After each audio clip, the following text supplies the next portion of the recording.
On va passer à la deuxième partie, hein. On a vu dans cette première partie pourquoi il fallait travailler sur l'ergonomie, comment on travaillait sur l'ergonomie, une démarche exemplaire de mise en place de prévention des TMS qui s'inclut dans une culture d'entreprise complète. Donc on pourrait se dire, bah voilà, tout va bien, rien de nouveau, hein. Il nous a donné des innovations qu'ils avaient mis sur les solutions, bien sûr, mais dans la démarche, quelque chose de très concret, très proche du terrain.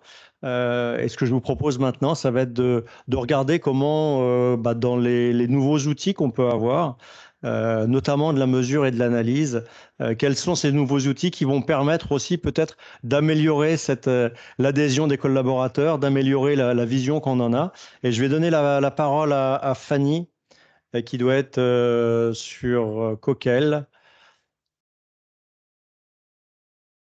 Alors, est-ce que tu m'entends bien, Eric? Tout à fait, on t'entend très bien ici. Je pense que tu dois me voir maintenant. Donc, on Oui, peut passer moi je te vois, mais les gens ici te voient pas, mais on t'entend, t'inquiète. Ok. Alors, donc, on va passer maintenant sur un petit temps d'atelier pratique. Alors, donc, je vais vous donner la situation globale, le contexte dans lequel on va se projeter aujourd'hui. Le but, c'est de se dire, on est dans une entreprise industrielle. On va regarder le poste d'un opérateur en logistique. Alors, cet opérateur, qu'est-ce qu'il fait sur la zone logistique de l'entreprise? En fait, sa tâche principale, c'est la réception et l'envoi de colis. Donc, tous les jours, il va réceptionner et envoyer un certain nombre de petits colis, donc des colis type boîte de ramettes de papier. Donc, à peu près un petit poids de 12 kilos. Et cet opérateur, il va traiter environ un peu plus de 200 colis en 2 heures chaque jour. Donc, il y a des fortes contraintes. Si on passe à... Donc, ça, c'est le contexte dans lequel on va faire aujourd'hui. Est-ce qu'on peut passer à la diapo suivante? Merci. Donc, le but de l'exercice, c'est en se projetant sur ce contexte, on va essayer d'analyser la situation.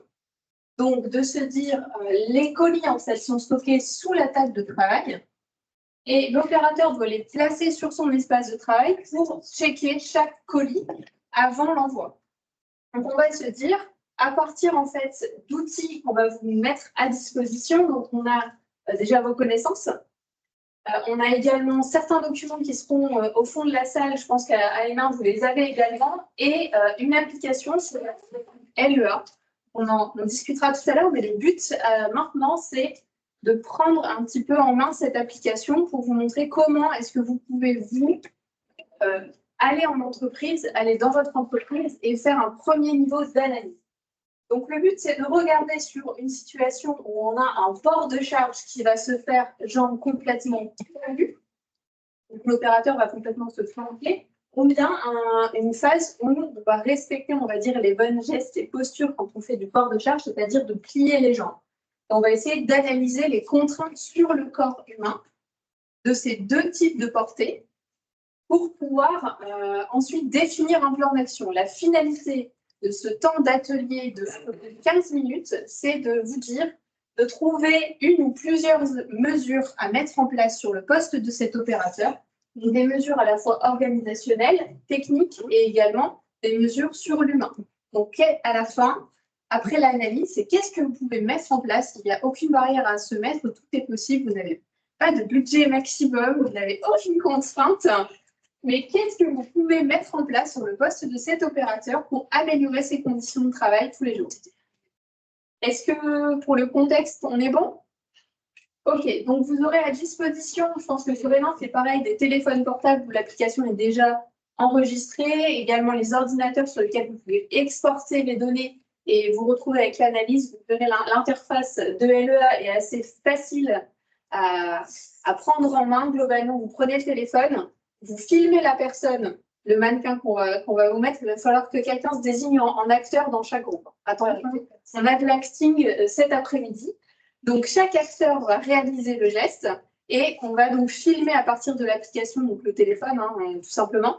Et à la fin, ça va vous permettre d'exporter en fait l'analyse sur les contraintes, de regarder les angles qui vont se former et sur quelle zone du corps on va avoir le plus de contraintes. Avec ces données-là, nous donner un plan d'action au bout de 15 minutes. Est-ce que c'est OK pour tout le monde? Donc, le but, c'est de se retrouver avec ce type de vidéo-là. Voilà, on voit la meilleure des comédiennes, on a filmé ce matin. Donc, on a fait un petit peu l'essai. Fanny, on se retrouve d'ici un quart d'heure. Donc, il est 15h05 à 15h20, on va se reconnecter. Et nous, ici, on va s'amuser aussi. On a des petits cartons sous les tables.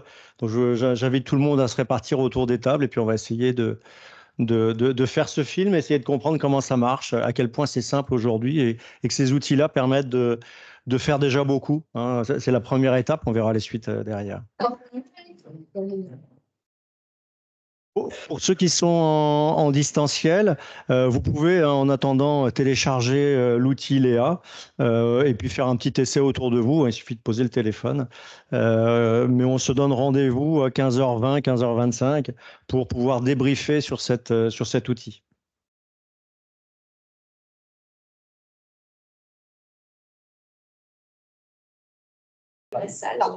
Ah voilà, très bien, parfait, parfait. On vous voit sur Coquel. On va tous se rasseoir ici et puis on va débriefer maintenant tranquillement. Donc Fanny, je te donne la parole pour débriefer sur ce qui s'est passé sur Coquel et puis on viendra compléter de nos expériences ici. Vous voulez reprendre la parole? Est-ce que quelqu'un au sein d'un groupe souhaite prendre la parole pour quelqu'un qui sait ce que tu fais un petit peu sera peut-être plus intéressant que nous? Non? Qu'est-ce que vous avez pensé nos actrices des solutions. Qu'est-ce que vous en avez pensé et quelles solutions vous amèneriez pour améliorer le poste de cette personne? On n'a pas très bien solution. Vous voyez les solutions. Bah non, on a respecté la consigne. On a respecté la consigne. Mais c'est le groupe qui a respecté la consigne. Ok, sinon, on a travaillé sur un certain nombre de solutions, notamment, alors, si je reviens, vous voyez, hop, ouais. Donc en fait, ce qu'on a travaillé, c'est de se dire déjà réorganiser les flux, c'est-à-dire que les colis n'arrivent plus au sol, mais plutôt qu'ils arrivent peut-être sur un chariot qui aurait du coup une assise assez dynamique pour pouvoir, si on peut passer à la diapo d'après. Ou pas? Merci. Donc un chariot avec peut-être un axe assez dynamique pour que ce soit toujours à hauteur de l'opérateur quand il décharge.